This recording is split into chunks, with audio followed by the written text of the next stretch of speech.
Thank you, Senator Rosen. Thank you, Mr. Chairman. I'm going to get right into it. Secretary Rubio, I'm going to embrace my Jewish mother instincts for a moment. So as a mother, a senator, No, he's at the and a fellow human being, I can tell you that I'm not even mad anymore about your complicity in this administration's destruction of U.S. global leadership. I'm simply disappointed.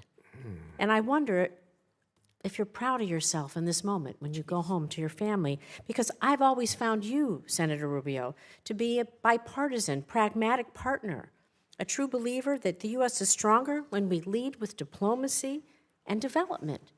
You have a strong record on this, but I don't recognize Secretary Rubio.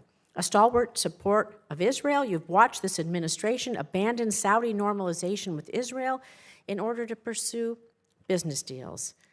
You were once a fierce critic of Vladimir Putin, but you sat idly by as the president berated the elected leader of Ukraine for not capitulating to Russia. And worst of all, you've kneecapped foreign assistance, including programs that you previously championed and made America less safe, less strong, less prosperous in doing so. I know you know this in your heart, and I can't make this point any better than you did yourself in 2019 when you said, anybody who tells you that we can slash foreign aid and that will bring us to balance is lying to you. So with that, I'm just going to move on to my questions. Thank you. And I'm going to talk about international women's issues because during your time as senator, you were a champion of international women's issues. You helped introduce bills that would have codified the Department's Office of Global Women's Issues and Women's Global Development Prosperity Initiative. You supported several bills, including Senator Shaheen's Bipartisan Women, Peace, and Security Act. During your confirmation hearing, you committed to me that you would support women's economic empowerment abroad.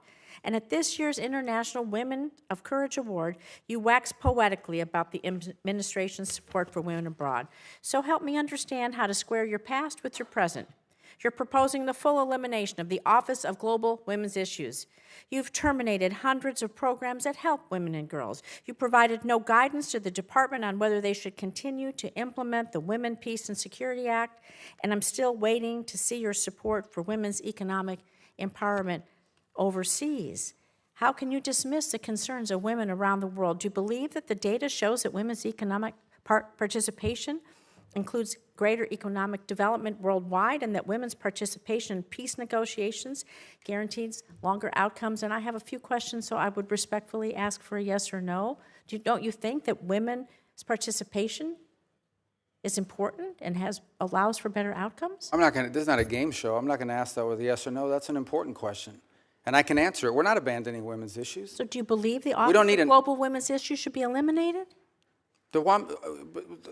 One thing is to eliminate an office. Another thing is to eliminate the function. The function will still exist. It'll be driven at the regional bureaus. So every one of our regions will have someone who's looking at and driving that issue, and right down to the embassy. It remains a priority. The same with the law that you outlined that I supported. This is going to be executed on, but it's going to be executed at the regional level and at the embassy level. And the reason why is because the challenges facing women in Africa are different than the challenges facing women in Central America, and which I are have different your commitment that you're going to support women around the world, because without the women being able to be successful in their countries, I believe we can't have peace, stability, and our countries move forward. Sure, and it remains part of our agenda. It's just going to be, the service is still going to be delivered, but it's going to be delivered at the regional and embassy level, not through a standalone office in Washington, D.C. When will we see the reports on this and how this will be delivered? Well, this is what we're engaged in with this committee now, which is our reorganization process. We've made an initial presentation to the committees. It's not final. We've received input through the comment period, including from our own building, but also from members of Congress on both sides,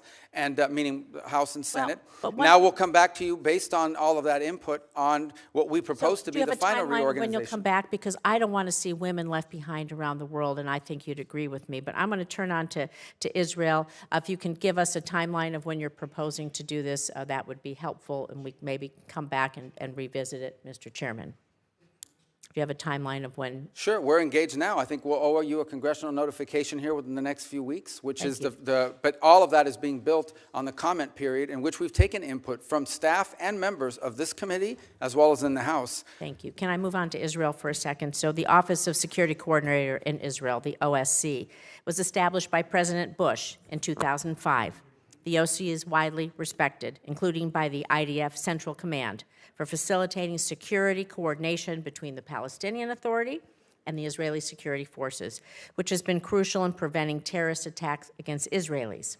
However, it's reported that you plan, again, to eliminate OSC, which I believe, and many others, could lead to further destabilization in the West Bank and threaten Israel's security. So, Mr. Secretary, should the U.S. continue playing a role in facilitating successful security coordination between IDF and Palestinian security forces to safeguard Israeli lives? And if so, do you believe the State Department should continue to maintain the OSC and support it financially? Yeah, I mean, there's news reports every day about things that aren't true. So the only thing that's been discussed about OSC is whether it should be brought under the authority of the ambassador and the embassy. You're not proposing eliminating. Thank you. We'll move further on this discussion. With my minute left, I'm going to talk about vaccines abroad because Gavi, the Vaccine Alliance, we are so proud, has prevented nearly 19 million children's deaths since it was created by providing vaccines to 50 countries. Diseases, they don't know borders. So a small investment from the U.S. can save American lives by stopping outbreaks really before they reach our shores. You were previously a champion of global vaccines, twice leading resolutions in support of continued U.S. investments in these programs. So, Mr. Secretary, again, do you consider vaccines, including for malaria, Ebola, to be life-saving? Given Gavi's proven track record of saving lives, preventing global disease outbreaks that could reach our borders, will you commit to prioritizing continued U.S. support for Gavi? But we haven't canceled U.S. support for malaria or any of these other communicable diseases and or vaccines. What we have, there are some individual programs that may have been canceled because they weren't being delivered in the appropriate way. All of these functions will continue. The difference now is the function will be happening under the Department of State, as opposed to a set-alone entity, which you had very little oversight over, by the way, in this committee, even though we tried in the years that I was on it with USAID. And I don't want to, I may respond to one point you made just because I'm curious. We have not abandoned Saudi normalization with Israel, as you pointed. The Saudis are the ones that have expressed their inability to move forward on it so long as the conflict is happening in Gaza. But we would love to see normalization.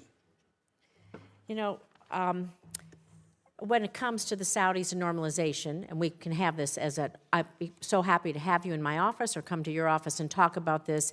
It was quite apparent on the last trip that the president was more interested in making business deals and trying to move forward peace in the region. It's not just about the business deal. There's a lot going on, and there is pressure to bear.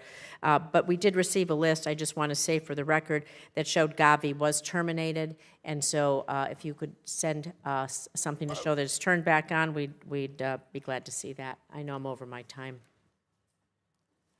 Senator Scott.